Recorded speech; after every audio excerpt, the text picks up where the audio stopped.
Hai sobat semua, apa kabar? Baik kan? Semoga kalian semua sehat selalu, bahagia selalu dan banyak rezeki. Kali ini Mimin mau melanjutkan cerita dari novel Ternyata Suamiku Penguasa. Semoga cerita ini bisa menghibur kalian semua ya, dan bisa menemani hari-hari kalian semua. Oh iya, jangan lupa bantu like dan komen ya biar Mimin tambah semangat uploadnya. Kalau begitu yuk langsung saja ke ceritanya, cekidot. Putri mengangkat tangannya dan melambai di depannya. Randy, apakah ada sesuatu di wajahku? Dia tersenyum. Senyum ini tidak disengaja atau dipaksakan. Dia sedikit nakal dan imut. Itu Putri Bramasta yang dia nikahi. Tidak ada apa-apa di wajahnya, tapi Randy merasa dia melihat sesuatu di wajahnya. Dia melihat sedikit sekilas tentang putri yang dia ingat. Randy tidak bisa menahan diri dan dia mendekatkan wajahnya ke wajah putri. Randy menundukkan kepalanya dan menciumnya dengan lembut. Dia menciumnya begitu lambat dan lembut, seperti penuh cinta. Dan putri tidak mengelak. Dahi mereka bersentuhan, ujung hidung mereka saling berhadapan, dan bibir serta gigi mereka terjalin. Mereka bisa merasakan napas dan kehangatan satu sama lain. Jantung putri melompat kencang. Dia ingin menghindarinya, tetapi pada saat yang sama dia tidak mau. Makan malam mereka berlangsung selama hampir 1 jam. Randy bertanggung jawab untuk mencuci piring. Putri duduk di ruang tamu dan menonton TV, tetapi perhatiannya tidak tertuju pada TV. Saat itu di luar hujan deras. Papa dan mamanya tidak ada. Dalam cuaca hujan seperti ini, putri kecil sendirian di rumah. Apakah dia akan takut? Akankah dia berpikir bahwa papanya tidak menginginkannya lagi? Seorang anak berusia 3 tahun selalu sensitif. Dia tidak bisa membiarkan putri kecil memiliki ide seperti itu, atau dia akan merasa bersalah selama sisa hidupnya. Meskipun putri kecil dirawat oleh banyak orang, mereka bukan favoritnya papanya. Dia pasti tidak akan terbiasa. Apa yang harus aku lakukan? Putri Bramasta benar-benar ingin kembali ke putri kecil dan merawatnya. Memikirkan hal ini, dia melihat ke dapur dan melihat Randy berjalan keluar dari dapur. Randy bertanya, "Ada apa? Apa yang kamu pikirkan?" Putri Bramasta berkata, "Aku sedang memikirkan putri kecil. Aku ingin tahu apakah dia merindukanmu di rumah." Randy berjalan ke sisinya dan duduk. Dia memeluknya dan mencium keningnya. "Jangan khawatir, Priscilia akan mengurus putri kecil di rumah. Priscilia tahu bagaimana membuat putri kecil bahagia. Putri kecil tidak akan bosan." Tapi, tidak ada tapi. Hari ini, kita mengenang saat kita baru saja menikah. Kita belum memiliki putri kecil, jadi jangan terlalu memikirkannya. Aku masih khawatir. Kenapa dia tidak bisa mendengarkannya? Randy tidak mengatakan apa-apa lagi. Dia memeluk kepala Putri Bramasta dan menciumnya dengan keras. Terkadang, tindakan berbicara lebih keras daripada kata-kata. Hari ini milik mereka. Dia tidak ingin siapapun mengganggu mereka, bahkan putri kecil. Putri Bramasta mendorong Randy, tetapi pria itu sangat kuat. Dia terlihat sangat kurus dengan pakaiannya, tetapi dia sangat kuat, seolah-olah dia telah berolahraga terus-menerus. Mungkin dia berhasil. Ada gym di rumah itu, tapi dia belum pernah melihatnya berolahraga. Kemudian, Randy menciumnya lebih dalam dan lebih dalam lagi, dan putri tidak menolak lagi. Kepalanya linglung, dan dia sepertinya melihat Randy yang lain mencium putri yang lain. Itu adalah ciuman penuh gairah yang sama, energi yang sama, perasaan yang sama. Tanpa sadar, putri mengulurkan tangan untuk memegang pinggang Randy dan mencoba membalas. Semakin dia mencium, semakin dia merasa akrab, seolah-olah dia telah dicium seperti ini sebelumnya. Setelah sekian lama, Randy mengakhiri ciuman dalam yang manis. Rasanya seperti waktu berhenti untuk sementara waktu. Dengan wajah memerah, putri berbaring di lengannya dan jantung kecilnya berdetak sangat cepat. Dia menundukkan kepalanya dan tidak berani menatapnya. Bagaimana pria ini bisa menghentikannya berbicara menggunakan cara itu? Apakah dia memperlakukannya dengan cara yang sama di masa lalu? Randy melihat ekspresi imut dan pemalu pada putri, dan dia tersenyum. Dia menundukkan kepalanya dan mencium bibirnya. Lalu dia memeluknya erat-erat dan memanggil namanya, "Putri." "Hah?" Putri mengerang pelan dan beristirahat di atas dada Randy. Dia masih tidak memiliki keberanian untuk menatapnya.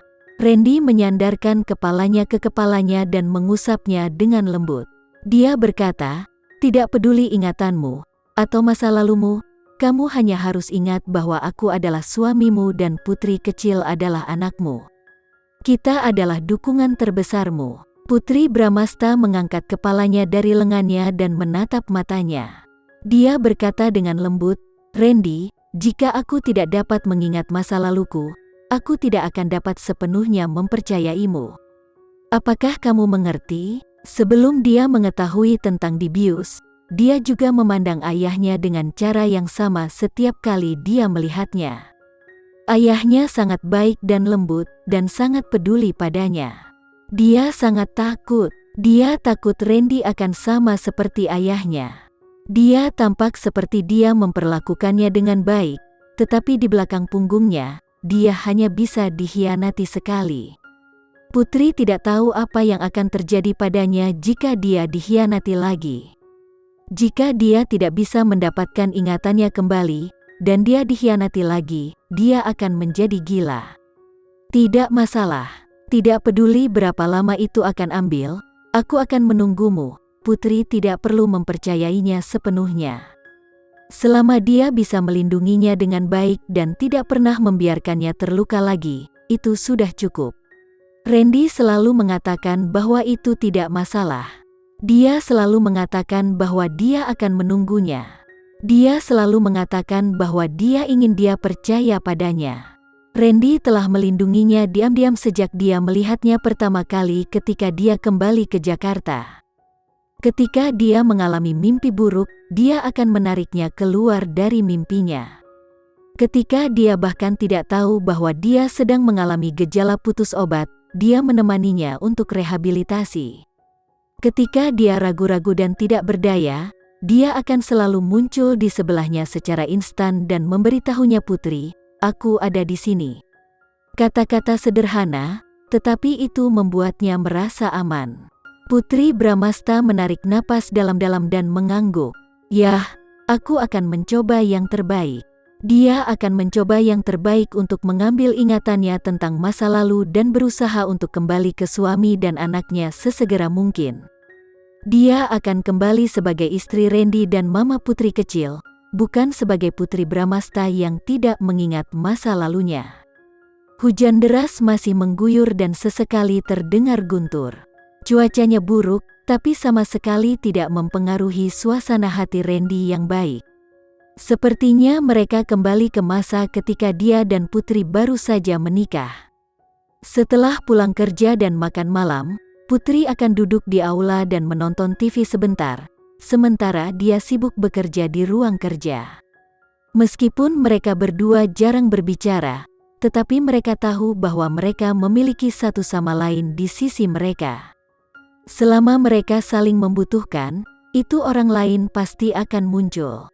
Di ruang kerja, Randy tidak sibuk dengan pekerjaannya. Dia sedang membaca email yang dikirim oleh Dirga. Dirga menulis bahwa beberapa orang menemukan bahwa ada bentuk obat suntik yang bisa membuat orang kehilangan ingatan. Ini digunakan oleh militer negara A untuk menangani mata-mata militer. Setelah menyuntikkan beberapa dosis, tubuh mereka akan sangat terpengaruh. Mereka mungkin akan mati atau kehilangan ingatan mereka. Setelah ini, jika ingatan tidak pulih dalam 3 tahun, kemungkinan pemulihan ingatan akan kurang dari 5% setelah 3 tahun. Militer negara A telah melakukan eksperimen dengan beberapa mata-mata yang ditangkap. Ada 16 orang yang diperiksa, 8 orang meninggal, dan 8 orang hilang ingatan. Ini berarti bahwa probabilitasnya sama. Setelah disuntik dengan obat ini, ada kemungkinan 50% dia akan mati. Di antara 8 orang yang kehilangan ingatan ini, mereka dibagi menjadi 2 kelompok untuk melakukan eksperimen secara terpisah. 4 orang dari grup A ditugaskan untuk mendapatkan ingatan mereka kembali dalam waktu 3 tahun. 2 dari mereka mendapatkan ingatan mereka kembali, dan 2 dari mereka kehilangan ingatan mereka selamanya. 4 orang dari grup B diberikan jenis ingatan lain dalam 3 tahun, dan kemudian ditugaskan untuk mengambil ingatan mereka yang sebenarnya 3 tahun kemudian. Namun, tidak satu pun dari mereka mendapatkan kembali ingatan mereka.